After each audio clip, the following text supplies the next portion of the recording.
Assalamualaikum warahmatullahi wabarakatuh. Shalom, Om Swastiastu, Namo Buddhaya, Salam Kebajikan. Saat ini, kelompok kami akan menjelaskan perbedaan dan persamaan pengaturan dan penyelesaian perbuatan melawan hukum oleh penguasa yang diatur dalam Undang-Undang Nomor 30 Tahun 2019 dan Perma Nomor 2 Tahun 2019 dengan KUH Perdata, serta persoalan-persoalan yang timbul dengan adanya Undang-Undang Nomor 30 Tahun 2014 dan Perma Nomor 2 Tahun 2019 terhadap penyelesaian dan pengaturan atau persoalan perbuatan melawan hukum oleh penguasa. Untuk pertama adalah perbandingan Undang-Undang Nomor 30 Tahun 2014 dan Perma Nomor 2 Tahun 2019 dengan KUH Perdata. Dan dapat dilihat kembali, maka kita dapat melihat bahwa Undang-Undang Nomor 30 Tahun 2014 dan Perma Nomor 2 Tahun 2019 memiliki persamaan dan perbedaan tentang pengaturan dan penyelesaian sengketa perbuatan melawan hukum yang dilakukan oleh pemerintah. Dan pertama kali yang dibahas adalah tentang persamaan, yang dimana persamaan antara Undang-Undang Nomor 30 Tahun 2014 dan Perma Nomor 2 Tahun 2019 dengan KUH Perdata. Persamaannya ini berdasarkan hasil analisis kita dibagi menjadi tiga, yaitu ada tenggat waktu, upaya hukum, pihak yang bersengketa, dan juga pengaturan mengenai sengketa. Persamaan yang pertama adalah tentang tenggat waktu upaya hukum. Dalam Perma Nomor 2 Tahun 2019 dan UU Nomor 30 Tahun 2014, pengajuan upaya hukum banding dan kasasi memiliki waktu 14 hari setelah keluarnya putusan yang sah untuk pengajuannya. Dan untuk pengajuan permohonan peninjauan kembali memiliki batas waktu 180 hari setelah pemberitahuan yang sah. Hal itu juga berlaku bagi KUH Perdata, yang dimana isinya juga adalah pengajuan upaya hukum banding dan kasasi dalam 14 hari dengan pengajuan permohonan peninjauan kembali maksimal 180 hari setelah keluarnya putusan. Perkenalkan, nama saya Fadila Utami dengan NPM 6052101151. Di sini saya akan menjelaskan persamaan dan perbedaan dari Undang-Undang Nomor 30 Tahun 2014 beserta Perma Nomor 2 Tahun 2019 dan KUH Perdata. Persamaan yang kedua adalah pihak yang bersengketa dalam Undang-Undang Nomor 30 Tahun 2014 beserta Perma Nomor 2 Tahun 2019 dengan KUH Perdata itu sama, yaitu tergugat adalah penguasa dengan penggugat adalah warga. Pengaturan mengenai sengketa, keduanya mengatur tentang perbuatan melawan hukum yang dilakukan oleh pemerintah.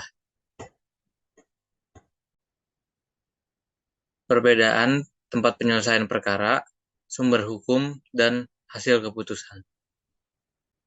Perbedaan yang selanjutnya adalah perbedaan sumber hukum mengenai Undang-Undang Nomor 30 Tahun 2014 dan Perma Nomor 2 Tahun 2019 dengan KUH Perdata. Yang dimana sumber hukum dari UU Nomor 30 Tahun 2014 dan Perma Nomor 2 Tahun 2019 adalah sengketa diselesaikan di PT UN, maka dasar hukum yang digunakan adalah hukum acara tata usaha negara dan hukum tata usaha negara, yang kemudian disertai dengan Undang-Undang Nomor 5 Tahun 1986 tentang Peradilan Tata Usaha Negara dan juga Undang-Undang Nomor 9 Tahun 2004 tentang perubahan atas Undang-Undang Nomor 5 Tahun 1986 tentang Peradilan Tata Usaha Negara, dan juga yang terakhir adalah Undang-Undang Nomor 51 Tahun 2009 tentang perubahan kedua atas Undang-Undang Nomor 5 Tahun 1986 tentang Peradilan Tata Usaha Negara.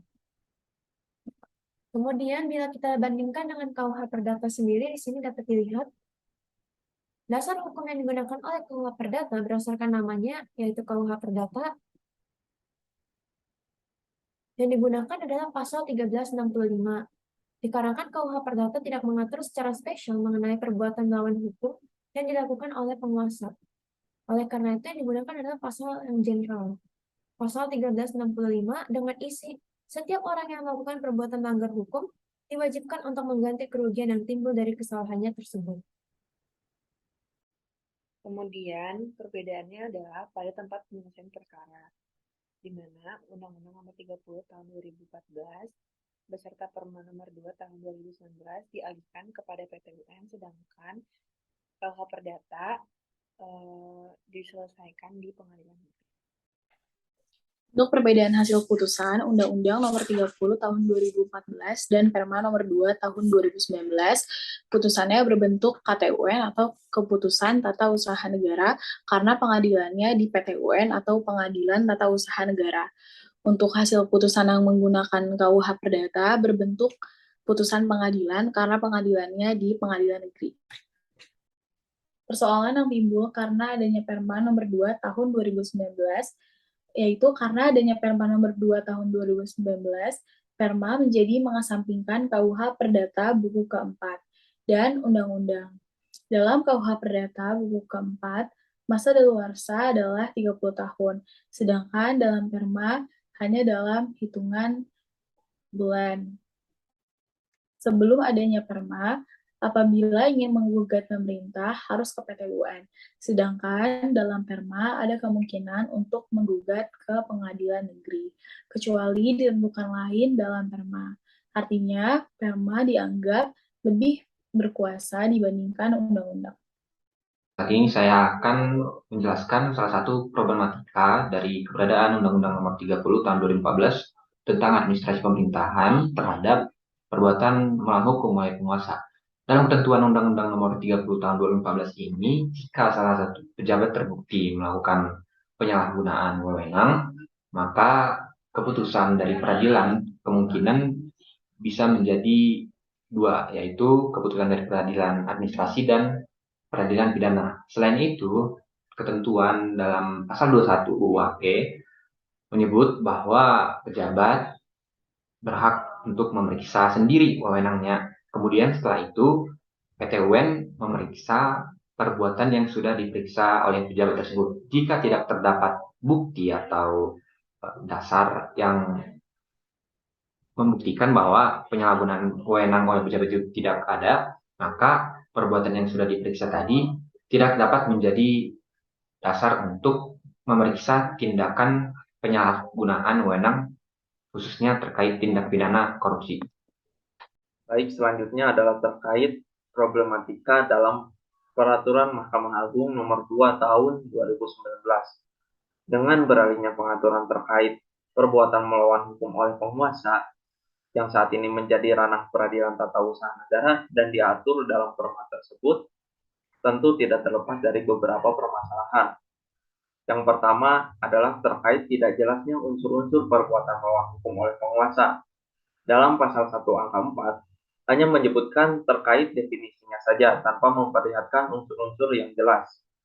Sebagaimana dalam pasal 1365 Kitab Undang-Undang Hukum Perdata, dijelaskan bahwa terdapat beberapa unsur dari perbuatan melawan hukum. Yang pertama, adanya perbuatan melawan hukum itu sendiri. Lalu yang kedua, adanya kerugian. Yang ketiga, adanya unsur kesalahan.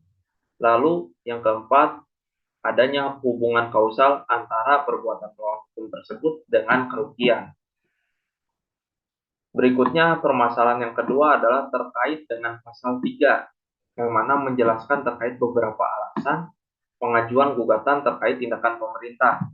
Dalam pasal tersebut dijelaskan beberapa alasan, yaitu tindakan pemerintah dapat diajukan gugatan jika bertentangan dengan undang-undang atau asas umum pemerintahan yang baik.